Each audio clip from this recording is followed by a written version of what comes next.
Good morning students, मैं दिलीप गुप्ता और आपकी बीए फर्स्ट ईयर क्लास में चैप्टर चला था सागरीय जल के कार्य और उत्पन्न इस तरह करती हैं है? मतलब marine water work and resultants topography. तो ये आपका पार्ट 2 है। इससे पहले हमने अपरदनात्मक स्थलाकृतियों के बारे में पढ़ा था। जो पार्ट 1 में हमने पढ़ा था कि सागरीय अपरदन के द्वारा कौन कौन सी अपरदनात्मक स्थलाकृतियाँ बनती हैं, परंतु अब हमें पढ़नी है निक्षेप जनित स्थलाकृतियाँ ना, जो निक्षेप से बनती हैं, सागर के निक्षेप से या सागरीय तरंगों के निक्षेप से उत्पन्न होती हैं। उन्हें हम कहते हैं डिपोजिशनल टोपोग्राफीज कहते हैं, यानी कि निक्षेप जनित स्थलाकृतियाँ कहते हैं। देखिए, सागरीय लहरें अपने साथ कई प्रकार के पदार्थों का निक्षेप भी करती हैं ना। जो भारी है या बड़ी लहरें होती हैं, जो ताकतवर तरंगें होती हैं, वो क्या करती हैं, अपने साथ काफ़ी बड़ी मात्रा में चीज़ों को उठा लाती हैं और तट पर ला करके बिछा देती हैं, है ना। और इससे क्या है, विभिन्न प्रकार के जो है स्थलाकृति निर्माण होता है। मैंने आपको बताया था कि जो सागर के तट के कई किनारे होते हैं। अग्रिम किनारा है ना, पृष्ठ किनारा है, सुदूर किनारा है। तो इन विभिन्न किनारों पर विभिन्न प्रकार की स्थलाकृतियों का निर्माण होता है। तो इसे हम निक्षेप जनित स्थलाकृतियों के अंतर्गत रखते हैं स्टूडेंट्स। तो देखिए, इसमें मैंने आपके सामने काफ़ी सारी चीज़ें लिखी हैं जो इसके निक्षेप से बनती है। जैसे क्या है, पुलिन है। पुलिन मतलब बीच होता है जिस पर हम लोग घूमने जाते हैं। कष्ट पुलिन है, रोदिका है, रोद है, अपतट रोदिका है, स्पिट है, हुक है, लूप या छल्ला है। इसमें एक और बना रहे हैं हुक या मिश्रित हुक, मिश्रित हुक, है ना। तो आपके सामने जो पहली बार ऐसी चीजें आ रही हैं तो आप समझना, थोड़े नाम थोड़े इसके अलग अलग हैं, आपको याद रखने में थोड़ा मुश्किल हो सकती है, बट एक दो बार पढ़ोगे तो याद हो जाएंगे और समझ में भी अच्छे से आ जाएंगे। तो पहला क्या है, पुलिन है, दूसरा कस्प पुलिन है, तीसरा रोदिका तथा रोद, चौथा है आपका अपतट रोदिका, पांचवा है आपका स्पिट, फिर हुक या मिश्रित हुक, सातवां है आपका लूप या छल्ला, आठवां है आपका संयोजन रोदिका, नौवां है आपका टोम्बोलो। टोम्बोलो बहुत पूछा जाता है एग्जाम में। तो ये भी एक सागरीय निक्षेपणात्मक स्थल रूप है। इसके बाद है पंखयुक्त रोदिका, फिर होता है मध्यखाड़ी रोदिका, शीर्ष खाड़ी रोदिका, तटीय तल भाग, सबखा, लेगून। तो देखिए स्टूडेंट, बहुत सारी चीजें हैं, 15-16 आइटम है। और ये जो है सागर के निक्षेप जनित स्थलाकृतियां हैं जो निक्षेपण से उत्पन्न होती हैं और सागरों में किनारों पर अक्सर दिखाई देती हैं, है ना। तो हम इन चीजों के बारे में अब डिटेल में अध्ययन करेंगे। एक एक करके हम सभी चीजों का इनका अध्ययन करेंगे जिससे हमको ये स्मरण रह सके। और कैसे होती हैं चीजें, मैं आपको डिटेल में इनको क्लियर करूंगा। तो आप चाहो तो इसका स्क्रीनशॉट ले लीजिए अथवा इनको आप उतार लीजिए। वैसे मैं इसको पीडीएफ में भी आपको दिया है, वहां पर भी पूरे के पूरे जो है इसकी निक्षेप जनित स्थलाकृतियों का पूरा चित्र सहित वर्णन दे रखा है। तो मैं इसको मिटाने जा रहा हूं। इसके बाद हम एक एक चीजों के बारे में डिटेल में अध्ययन करेंगे।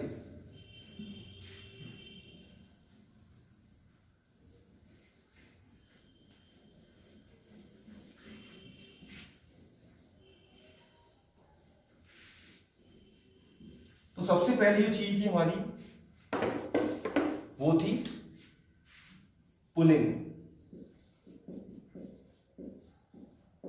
पुलिन या बीज, है ना।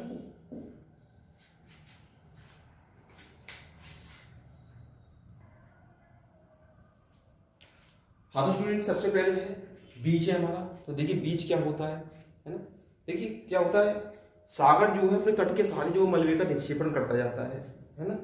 ये जो मलबे का निक्षेपण होता है ये उच्च ज्वार तल और निम्न ज्वार तल के बीच की सीमा में या बीच के स्थानों में होता है। क्योंकि उच्च ज्वार तल या बीच जो निम्न ज्वार तल है वो क्या करते हैं, वो अपने किनारे के पास तट के ऊंचाई को निर्धारित करते हैं ना।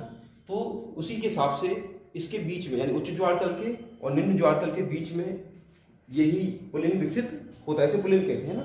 देखिए, अपरदित पदार्थ कई प्रकार के हो सकते हैं और कई प्रकार से जो सागरों के सारे निक्षेपित होते रहते हैं और पुलिन का निर्माण होता रहता है ना। तो देखिए पुलिन क्या है, ये एक ऐसी स्थलाकृति है जो कभी भी एक सी नहीं रहती है, इसमें सदैव परिवर्तन होता रहता है। जैसे लहरें तेज आ गई तो मान लो पुलिन का कुछ भाग जो है वो अपरदित हो गया, या जो कुछ ऐसी लहरें आ गई जिन्होंने निक्षेपण कर दिया तो उसका विस्तार हो गया, है ना। तो पुलिन एक कैसी स्थलाकृति है जो बनती और बिगड़ती रहती है, यानी कि जो बीज होता है वो बनता और बिगड़ता रहता है ना, कभी भी एक जैसा नहीं रहता है ना।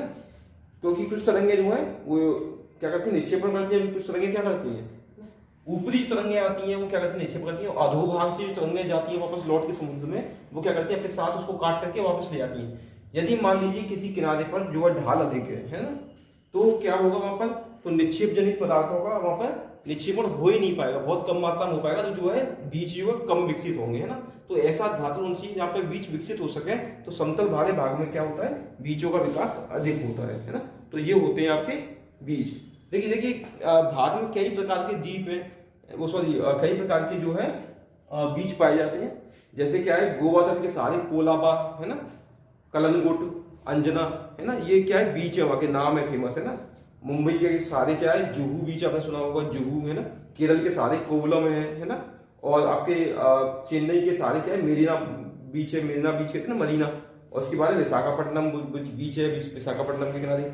और उड़ीसा तट पर पुरी बीच है। तो ये बहुत भारत के फेमस बीचेस है ना, यानी पुलिन है।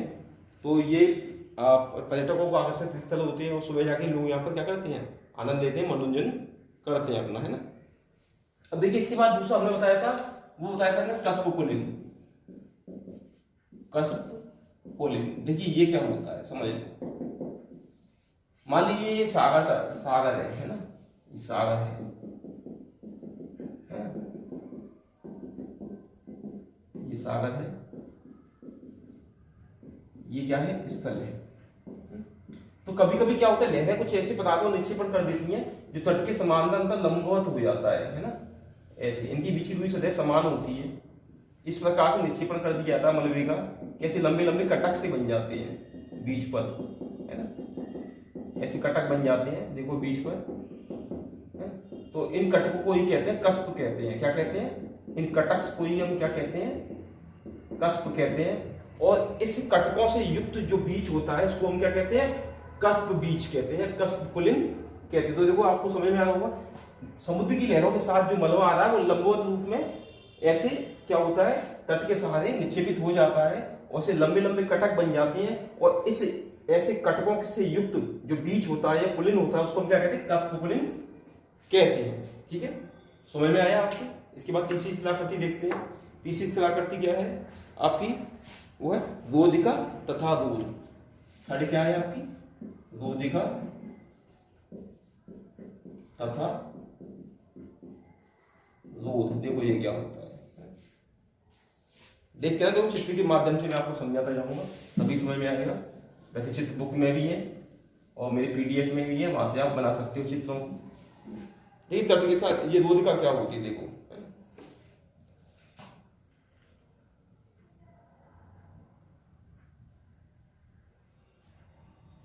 देखिए, मान लीजिए तट है कोई, और क्या हुआ, नहीं इधर साइड बनाते हैं कुछ। मान लीजिए ये जो है समुद्र है, सागर, और ये स्थल है ना। तो स्थल जो है मान लीजिए अंदर तक घुसा हुआ है इसमें, है ना, ऐसे ये सागर का किनारा है ना। तो देख लीजिए क्या होता है, तो तट के समानांतर जब क्या है, कटक थी ना, वो पहले लंबवत थे कस्प पुलिन में। इसमें क्या होता है, तट के समानांतर जब पदार्थों का निक्षेपण हो जाता है तो एक कटक नुमा ऐसे बन जाता है, इसको हम कहते हैं रोधिका। क्या कहते हैं इसको हम, इसी को हम कहते हैं रोधिका। तट के सहारे क्या हो जाता है, मलबे का निक्षेपण तट के समानांतर हो जाता है, इसी को हम कहते हैं रोधिका, है ना। रोधिका और रोध, देखिए मैंने आपको दो कराई थी, रोधिका और रोध। रोध क्या होता है, देखो रोध होता है बैरियर। देखिए ये समानांतर इसका पदार्थ का निक्षेपण होता है, तो इसको हम कहते हैं रोधिका। देखिए रोधिका की विशेषता होती है कि ये जल में डूबी रहती है अक्सर, है ना। परंतु रोध होता है वो सरल जल से बाहर निकला जाता है, काफी ऊंचा जब निक्षेपण हो जाता है तो रोध जो है वो काफी ऊंचा बाहर निकला जाता है, वो जल के बाहर रहता है, इसलिए उसको हम कहते हैं रोध। तो रोध और रोधिका में क्या अंतर, रोधिका जो अमूमन क्या है, वो जल में डूबी रहती है ना, सागर के किनारे हो तो जाता है निक्षेपण, परंतु समुद्र में पानी में डूबी रहती है। परंतु रोध होता है वो जल से ऊपर निकला रहता है, तो उसको हम रोधिका या रोध कहते हैं ना, बार्स एंड बैरियर्स। इसके बाद है अगला जो है वो है अपतट रोधिका।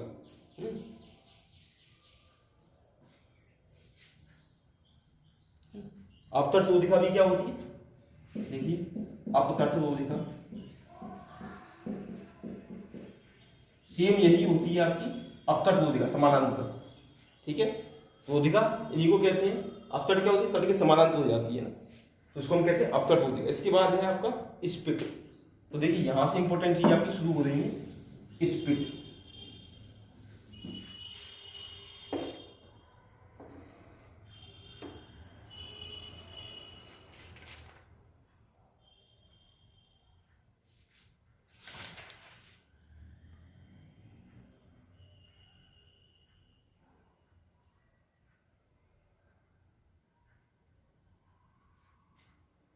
देखिए मान लीजिए ये सागर है और ये क्या है, स्थल भाग है, ये स्थल भाग है, समझना, ठीक। ये सागर है। देखिए जब सागरीय मलबे का तरंगों के द्वारा निक्षेपण इस प्रकार हो जाए, है ना, कि उसका कुछ भाग जो है सागर की तरफ निकला रहे, जैसे मान लीजिए ये हो गया, ये तट है मान लीजिए, है ना, तट के किनारे क्या है, मलबा का निक्षेपण हो गया ऐसे, है ना। तो इसका देखिए कुछ भाग जो रोधिका का लिखा है, ये सागर की ओर निकला हुआ, देखिए सागर के अंदर है ना, देखिए सागर है ना। तो ये क्या है, यहाँ पर कुछ जो है निक्षेपण हो रहा है, वो तट के सारे इस प्रकार हो जाए कि इसका भी कुछ भाग जो है वो सागर की ओर निकला रहे, है ना। इसको हम कहते हैं स्पिट। यानी इस स्पिट की एक विशेषता ये होती है, इसका एक भाग जो है वो शीर्ष स्थल से यानी स्थल खंड से टच रहता है और दूसरा भाग जो सागर की तरफ निकला रहता है। इसको हम कहते हैं आपका स्पिट। क्या कहते हैं, स्पिट। समझ में आ रहा है। जब तरंगों के द्वारा सागरीय मलबे का निक्षेपण इस प्रकार हो जाता है कि वो जो मलबा है कटक के रूप में उसका एक भाग जो शीर्ष भाग से टच करता रहे और दूसरा भाग जो सागर की तरफ निकला रहे, इसको हम क्या कहते हैं, इसको हम आकृति को कहते हैं स्पिट। ओके। इसके बाद अगला आपका जो शिलाकृति है, देखिए ये स्पिट जो है वो काफी बड़े बड़े होते हैं। मैं आपको बता दूं ये काफी बड़े, जैसे उड़ीसा तट है ना, भारत में उड़ीसा का जो स्टेट है, राज्य है, उसके सारी चिल्का झील पाई जाती है। उसके मुख में 50 किलोमीटर लंबी स्पिट पाई जाती है, 50 किलोमीटर अंदर तक घुसी हुई है स्पिट, है ना। दूसरी क्या है, कलिंगपट्टनम के पास 16 किलोमीटर की है ना। काकीनाडा की खाड़ी के पूर्व में 12 किलोमीटर लंबी स्पीड मिली है। पुलिकट झील है जो आंध्र प्रदेश में, वहां पर 60 किलोमीटर लंबी स्पीड है ना। कोचीन में, केरल के कोचीन में जो वेम्बनाड झील है, वहां पर 22 से 25 किलोमीटर लंबी स्पीड जो है महत्वपूर्ण है ना। तो देखिए कहीं कहीं पे तो ये स्पीड काफी मतलब फैली रहती है और इन पर क्या है, मानव अधिवास भी विकसित हो जाते, मतलब मानव भी इन पर रहना शुरू कर देते हैं, अपनी मतलब बनावटी मछुआरे टाइप के लोग वो रहना स्टार्ट कर देते हैं। तो उसको हम कहते हैं स्पीड। इसके बाद अगला आपका टॉपिक है वो हुक। हुक क्या होता है, देखिए मैं आपको यहाँ पे कई सारी चीजें बताऊंगा तो आप समझ जाइए। स्पीड के बाद में देखिए हुक और मिश्रित हुक। मैंने आपको बताया ना हुक और मिश्रित हुक क्या होते हैं। तो देखिए हुक क्या होता है, जब ये स्पीड होता है ना, उस स्पीड का ही जब विस्तार सागर के अंदर तक हुआ। देखिए ये मान लीजिए स्थल है और ये सागर स्थल है, ये सागर है और ये स्थल है। तो देखिए जब स्पीड का यानी कि जो मलबे का जो सारी तरंगों के द्वारा जो निक्षेपण हो जाता है वो इस प्रकार हो जाए कि जो उसका जो एक भाग तो शीर्ष स्थल से यानी स्थल भाग से जुड़ा रहे, दूसरा भाग उसका समुद्र के अंदर तक विस्तारित होता रहे, यानी समुद्र के अंदर ही विकसित होता रहे और मलबे का निक्षेपण इस पर होता रहे। तो देखिए पहले इस स्पीड का जो आगे का विस्तार है वो मुड़ने लगता है और एक हुक का रूप धारण कर लेता है। इसी को हम आकृति को कहते हैं हुक। तो देखिए बाद में यही विकसित होकर इस पर कई सारे हुक बन जाते हैं और इस आकृति को, संपूर्ण आकृति को हम क्या कहते हैं, मिश्रित हुक कहते हैं। तो देखिए मिश्रित हुक जो क्या होता है, ये स्पीड का ही विस्तार होता है, यानी स्पीड जब विकसित होता जाता है उसके साथ उस पर मलबे का निक्षेपण होता जाता है और मलबे का विस्तार जो है वो सागर की तरफ होता जाता है, सागर की तरफ बढ़ता जाता है। स्पीड जो है सागर की तरफ बढ़ती जाती है और लहरों के द्वारा परंतु ये मुड़ जाती है। लहरें क्या करती हैं, इस स्पीड को मोड़ने का प्रयास करती हैं, तो इसकी वजह से ये स्पीड जो है झुक जाती है और एक हुक का रूप धारण कर लेती है। इसी को हम कहते हैं हुक। और कई सारे हुक बन जाती है एक ही हुक पर, तो इसको हम कहते हैं मिश्रित हुक, है ना। इसके बाद देखिए क्या था, लूप या छल्ला, है ना। मिश्रित हुक के बाद क्या था, लूप या छल्ला। देखिए लूप या छल्ला क्या होता है, लूप या छल्ला। देखिए आपके सामने ये चित्र है जिसमें क्या है, हुक बन रहा है। अब मान लीजिए यही हुक क्या हो, इतना मुड़ जाए और तट से जाकर के सम्मिलित हो जाए, तट में जाकर के क्या हो जाए, मिल जाए, तट में जाकर के मिल जाए। इस आकृति को हम कहते हैं, और इसका संबंध जो किससे हो गया, अब स्थल भाग से हो गया है ना, इसको हम कहते हैं लूप या छल्ला।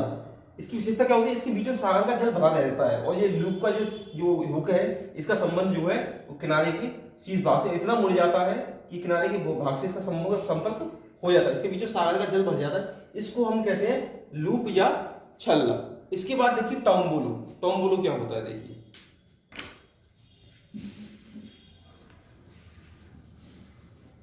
टॉम्बोलो एक आकृति है वो क्या होती है, देखिए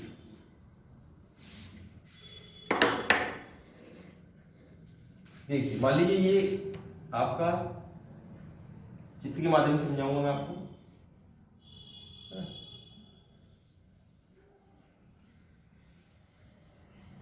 ये मान लीजिए स्थल भाग है ना, ये क्या है, स्थल भाग है ना,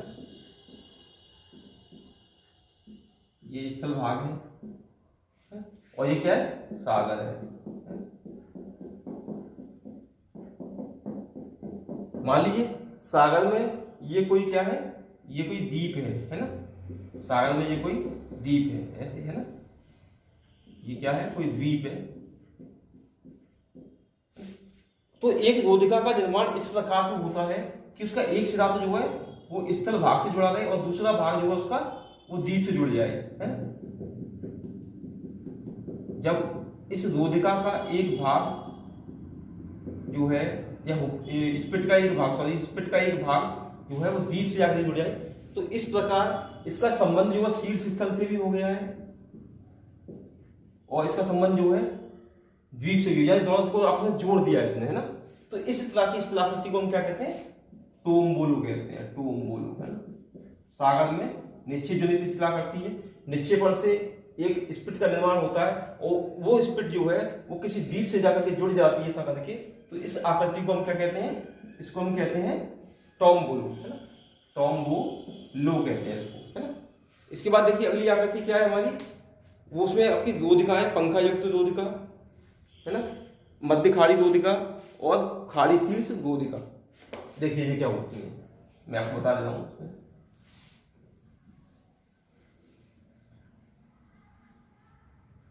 देखिए ये स्थल भाग था, है ना। अब देखिए क्या हो रहा है कि यहां पर देखिए ये मान लीजिए इसका भाग थोड़ा, स्थल का भाग थोड़ा और निकला हुआ है ना, ये स्थल भाग है,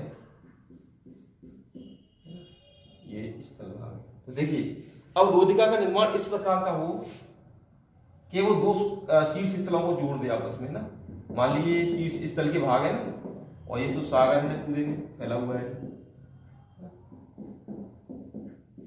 रोधिका का निर्माण इस प्रकार हो कि जिसके एक शीर्ष स्थल से दूसरा शीर्ष स्थल जुड़ जाए, है ना। तो उसको हम क्या कहते हैं, जिसे दो शीर्ष स्थल यानी स्थल के दो भाग देखिए आपस में जुड़ रहे हैं, इस रोधिका को जोड़ रही है इनको, है ना। तो इससे जुड़ने से क्या होता है, दो शीर्ष स्थलों को जोड़ने से इसको हम कहते हैं संयोजन रोधिका। क्या कहते हैं इसको, संयोजन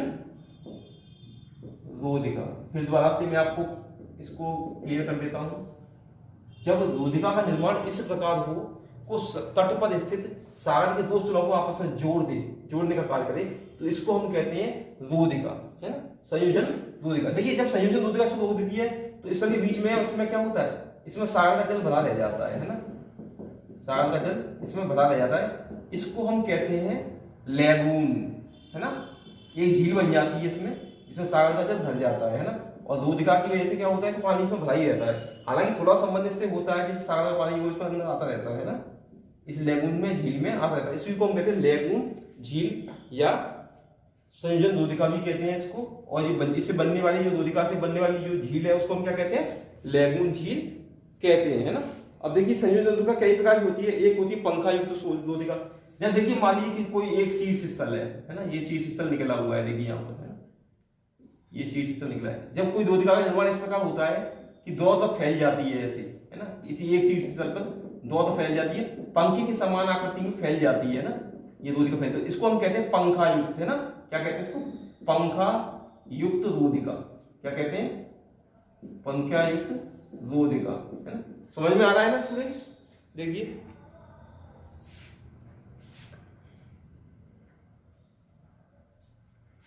अब देखिए इसे हम क्या कहेंगे, इसे हम क्या कहेंगे, खाड़ी कहेंगे कि पानी भरा हुआ इसमें से ना, तीन तरफ से घिरी हुई है, खाड़ी है। अब देखिए इसमें किसी रोधिका का निर्माण हो जाए, मान लीजिए अंदर जो ऐसे इस खाड़ी में रोधिका का निर्माण, खाड़ी के बीचों बीच में रोधिका का जब निक्षेपणात्मक लहरों के द्वारा एक इस प्रकार की स्थलाकृति का निर्माण हो जाए कि ये रोधिका जो है वो खाड़ी के बीचों बीच बन जाए, तो इसको हम कहते हैं मध्य खाड़ी रोधिका। इसको हम क्या कहते हैं, मध्य खाड़ी रोधिका। तो देखिए कई प्रकार के स्थल रूप बनते हैं, काफी सरल है ये, इनको इसमें रखना या टफ नहीं है, बस इनके नाम अलग अलग है, परंतु इसमें कुछ किसी में कोई ज्यादा तत्व है नहीं, इतना सरल काफी कुछ है ना। इसके बाद देखिए क्या होता है, सबखा। अगली जो आती है वो क्या है, सबखा।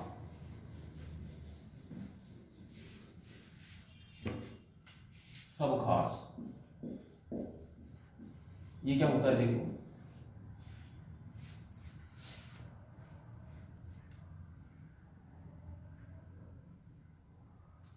देखिए समुद्र जो है विश्व में सभी जगह पर फैले हुए हैं, है ना। ऐसा नहीं है कि समुद्र जो है केवल शुष्क भागों में नहीं है, तटीय भागों, तल भागों में नहीं है। समुद्र जो है वो मरुस्थलों के किनारे भी कई ऐसे स्थान है जहाँ पर समुद्र पाए जाते हैं। जैसे पश्चिम में हमारे यहाँ पर क्या है, आपका कच्छ का रण है ना, या पाकिस्तान में है ना जो आपका थाल मरुस्थल है वहाँ का, उस किनारे भी जो है समुद्र पाया जाता है ना। तो सागर तटीय भागों में क्या होता है, शुष्क किनारे वाले जो शुष्क उष्ण कटिबंधीय भाग है, वहाँ के तटीय भागों में क्या होता है, सपाट निक्षेप जनित तटों को क्या कहते हैं, साल्ट फ्लैट या सबका कहते हैं, है ना।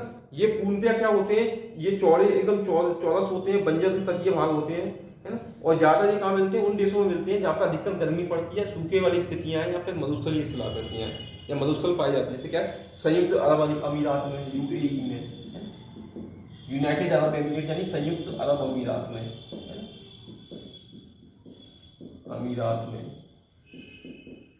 मिस्र में मिलते हैं, मिस्र है ना, इसकी काहिरा राजधानी है इसकी, है ना, मिस्र में मिलते हैं ऐसे, है ना।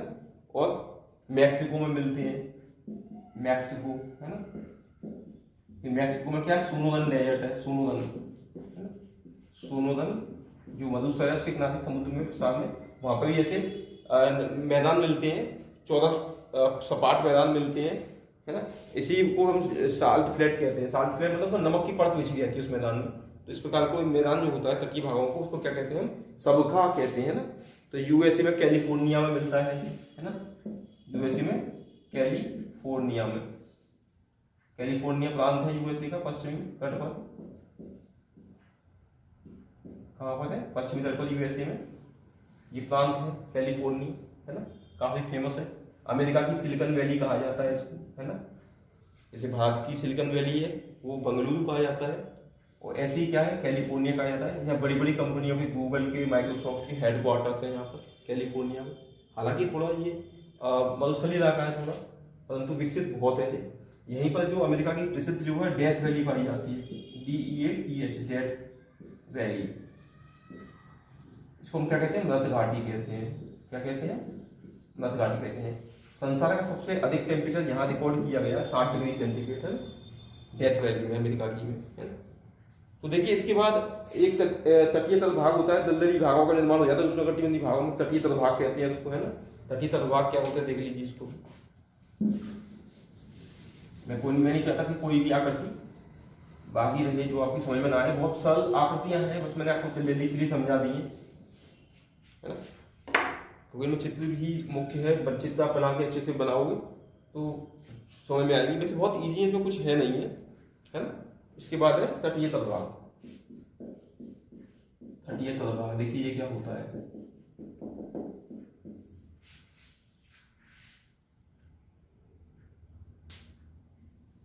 देखिए आर्द्र और जहां पर जो है आर्द्र दशाएं पाई जाती, मतलब हर समय क्या नमी युक्त दशाएं पाई जाती हैं। आर्द्र उष्णकटिबंधीय भागों में क्या होता है, वहां पर तटों में क्या होता है, दलदली भाग बन जाते हैं। तटों में क्या होता है, तो ये सागर है मान लीजिए, तो तटों पर क्या होता है, दलदली भाग बन जाते हैं, दलदली भाग, है ना। क्योंकि आर्द्र दशाएं होती हैं, ऐसे दलदली भाग युक्त वाले तटों को हम क्या कहते हैं, तटीय तल भाग कहते हैं। बस यही है इसमें। तो इस प्रकार से आपका ये वाला जो है चैप्टर कंप्लीट होता है। सागरी जल के कार्य और उत्पन्न स्थलाकृतियां, जिसमें आपके हमने अपरदनात्मक स्थलाकृतियां और निक्षेप जनित स्थलाकृतियों का डिटेल में अध्ययन किया है। तो इसके बाद आपका नया चैप्टर शुरू होगा, वो हम करेंगे आपका जो नया चैप्टर है आपका ये तो देखिए ये सागरीय जल का था। अब उसके बाद भूमिगत जल के कार्य और उस उत्पन्न स्थलाकृत यानी कास्ट टोपोग्राफी में इसको हम पढ़ेंगे। अगले चैप्टर में क्या पढ़ेंगे? Karst topography.